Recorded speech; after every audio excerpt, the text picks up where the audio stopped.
નમસ્કાર, હું મંગલુભાઈ ભગત, સુરેન્દ્રનગર જિલ્લા કોંગ્રેસ ઉપપ્રમુખ. અત્યારે આપણે વોર્ડ નંબર 5 ની અંદર તલાવડી વિસ્તારની અંદર ઊભા છીએ.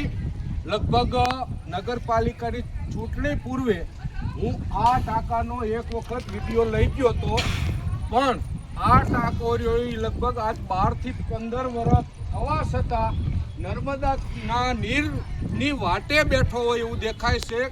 આ ટાંકો જો આપણી પાસે પાણીની વ્યવસ્થા ન હોય અને આવા નવા મોટા ભંભા ટાંકા બનાવીને તમે નગરપાલિકા મૂકી દેતી હોય તો આ 10-12 વર્ષે જર્જરિત થઈ જતો હોય છે અને આજુબાજુમાં રહેવામાં માણસને મુશ્કેલી પડતી હોય છે.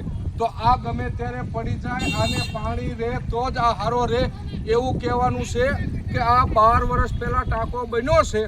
આ ટાંકાના ભ્રષ્ટાચારના પૈસા કે કારખાનામાં વપરાણા કે વ્યાજમાં વપરાણા કે ભ્રષ્ટાચારીઓએ ભ્રષ્ટાચાર કરી અને જ્યાં જ્યાં એમને વાપરવાના હતા અહીંયા વાપરી નાખ્યા. અને આવા ખોટા ખર્ચા, જો આ ટાંકો બાજુમાં મોટી ટાંકી એવું બધું બનાવી અને કરોડો રૂપિયાના સરકારના ખોટા ખર્ચા કરી અને જે આવું ખોટું બનાવી અને મૂકી દેતી હોય છે આ અમારી થાનગઢ નગરપાલિકા, તો મારે પ્રમુખશ્રીને પણ કહેવું છે કે તમે આવા નવા ટાંકા જે અત્યારે બનાવ્યા છે એમાં પાણીની વ્યવસ્થા કરવાનું કાંઈક વિચારો.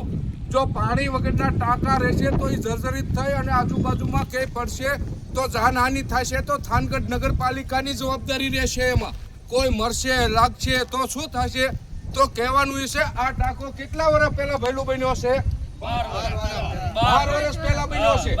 અને 12 વર્ષમાં એક વખત પાણી આમાં ભર્યું છે? ભર્યું જ નથી. એક વખત પાણી નહીં કર્યું હોય બેન, એક વખત પાણી આવતું ન 15 દાડે પાણી આવતું પાણી આવતું ન. આ ટાંકામાં એક વખત ભર્યું છે કે ભર્યું? આ ટાંકો 12 વર્ષથી એમાં પડ્યો છે.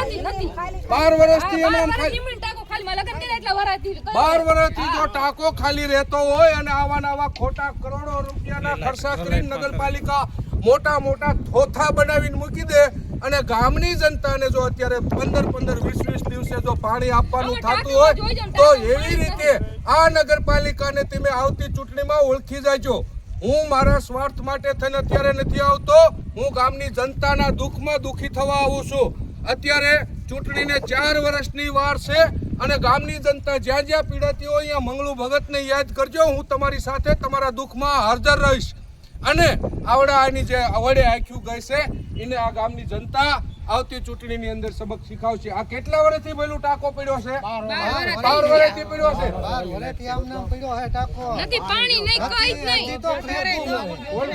મારી ગઈ છે એ તો કહેવાનું છે મારું કે આ જર્જરિત ટાંકો થઈ ગયો છે તો 12 વર્ષ સુધી જો આવા કરોડો રૂપિયાનો ખર્ચો તમે કર્યો હોય અને એક પણ પાણીનું ટીપું તમે એમાં દઈ શકો એવું ન હોય, પાણીની જ્યાં વ્યવસ્થા હોય અહીંયા ટાંકા બનાવો, ટાંક્યું બનાવો. અત્યારે આ વિસ્તારના નગરજનો અત્યારે 500 રૂપિયાનો એક ટાંકો લેશે. બોલવા દો, બોલો હાલો.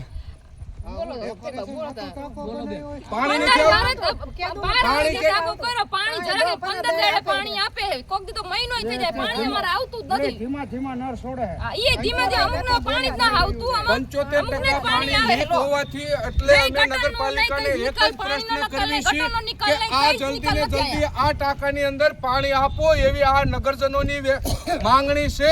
એટલે જલ્દી ને જલ્દી પાણી, રોડ, રસ્તા અને ઠેકાણા નથી, કોઈ સ્ટ્રીટ લાઇટો નથી, તો જલ્દી ને જલ્દી પાણી આપો એવી અમારી માંગણી છે. જય હિન્દ.